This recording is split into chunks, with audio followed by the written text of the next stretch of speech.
जी हाँ, साहब कहाँ अभी क्षेत्र में आप लोग गए हैं और दौरे किए हैं? जी अभी जैसे कुछ नगर के कुछ गाँव हैं, लवकुश नगर अभी पूरा हमारा मतलब लवकुश नगर राजनगर तीनों जगह में चल रहे हैं। और चूँकि बीच बीच में जनता के अचानक से आ जाते हैं कि भाई आप यहाँ आ जाइए, तो कई बार हमें दौरे छोड़कर भी बीच बीच में जाना पड़ता है। फिलहाल अभी खजुराहो का कर रहे हैं, कल गंज का किया था हमने, और आज खजुराहो का 10 नंबर वार्ड, 11 नंबर वार्ड का कुछ हिस्सा और 12 और 15 का कुछ हिस्सा आज खजुराहो नगर परिषद का होता है। भाजपा प्रत्याशी आरोप लगाते हैं कि तानाशाही यहाँ पे हावी है, क्षेत्र में कहीं वो निकलते नहीं हैं, इस पर क्या कहेंगे?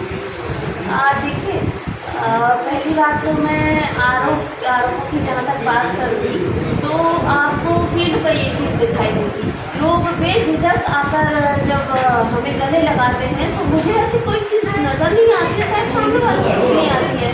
और यहाँ तक कि महिलाएं अपनी शायद दूसरे प्रत्याशियों से तो वो अपनी बात कहती ही नहीं है, और मुझसे तो मतलब वो कई बार कहते हैं साहब आप तो हमारी अपनी है, इसलिए आपसे तो हम लड़ सकते हैं। अब बताइए, किसी भी समस्या क्या ये प्रतीक है कि जब लोग तुमसे कह रहे हैं कि हम आपसे लड़ेंगे और आप उससे लड़कर हक से हमारे क्या कुछ समस्याएं बताती हैं। कई बार मतलब हम लोग को दौरे में टाइम इसलिए लग जाता है क्योंकि लोग घेर कर खड़े होते हैं। घेर कर कैसे? सामंतशाही में जो डर होता है, और वो डर आपको कहीं भी लोगों को दिखाई नहीं दे रहा। आप अपनी टक्कर किससे मानती हैं, बहुजन समाज पार्टी क्या भाजपा? जी, मैं टक्कर फिलहाल भाजपा की उन नीतियों के खिलाफ होती हूँ। और मैं जहाँ तक रही बात प्रत्याशियों की, तो प्रत्याशियों का उनका अपनी सोच है, उनकी विचारधारा है। मेरी जो टक्कर है उनकी विचारधारा से है, क्योंकि ये हमारी जनता है, हमारे अपने लोग हैं। और हम लोग का ये सोचना होता है कि भाई यहाँ शांति स्थापित रहे, लोग स्वतंत्र होकर अपनी बात रख सकें। प्रतिनिधि वही है जिससे आप अपनी बात बेझिझक करें, बिना डरे कह सकें। तो मेरी सीधी मैं यहाँ पर यही मानूंगी कि मैं सिर्फ विचारधारा लगा कुछ भाजपा को छोड़कर कांग्रेस में शामिल हुए, इससे क्या कांग्रेस की स्थिति मजबूत होगी या और कमजोर होगी? नहीं, बिल्कुल इस चीज़ से कांग्रेस की स्थिति मजबूत ही होगी। और जो लोग आए हैं उनका मैं बहुत बहुत स्वागत करती हूँ, क्योंकि वो लोग भी परेशान होकर आए हैं, भाजपा की उन नीतियों के कारण परेशान होकर आए हैं, जिससे उन्हें या तो सम्मान नहीं मिला, या उनकी उपेक्षा की गई, या जनता की उपेक्षा की गई। क्योंकि जब एक जनप्रतिनिधि या कोई भी व्यक्ति जनता के बीच में जाता है तो उससे जनता की उपेक्षा होती है, और जब वो उपेक्षाएं पूरी नहीं कर पाता है तो एक जो सच्चा प्रतिनिधि होता है वो दुखी होता है। तो कई ऐसे सच्चे प्रतिनिधि हमारे पास आए हैं, भाजपा से आए हैं, कई और दलों से आए हैं, उनका बहुत बहुत स्वागत। मतदाताओं को कोई संदेश देना चाहते हैं?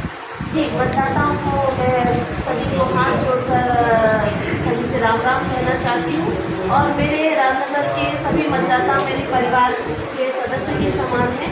मैं उनसे केवल इतना कहना चाहती हूँ कि इस वक्त ये बहुत सोच और समझ का विषय है कि हम अन्य पार्टियों में जाकर अपने वोट को बर्बाद ना करें, क्योंकि फाइनली आपको या तो कांग्रेस होगी या भाजपा, कांग्रेस होगी या भाजपा होगी। हम यदि अन्य दलों में अपने वोट को जातिगत तौर पर बर्बाद करते हैं तो हमारा वोट ही बर्बाद होगा। और इस वक्त बहुत सोच समझ कर फैसला है। कांग्रेस की सरकार आने वाली है। हमारे कमलनाथ जी की जो नीतियां हैं वो बहुत ही जनहितैषी हैं। 18 साल से जो उन्होंने पीड़ा सही है उसका अब अंत होने वाला है, और कांग्रेस की सरकार बनने वाली है। तो मेरा सभी से निवेदन है कि कांग्रेस का साथ दें, अपने लिए वोट करें, अपनी प्रगति के लिए वोट करें, अपने उत्थान के लिए वोट करें। कांग्रेस की सरकार जैसे आप बता रही हैं आने वाली है, और आप भी विजयी रथ पर सवार हैं, इस बार विजयी होते हैं तो क्या मंत्री बनाए जाने की उम्मीद है?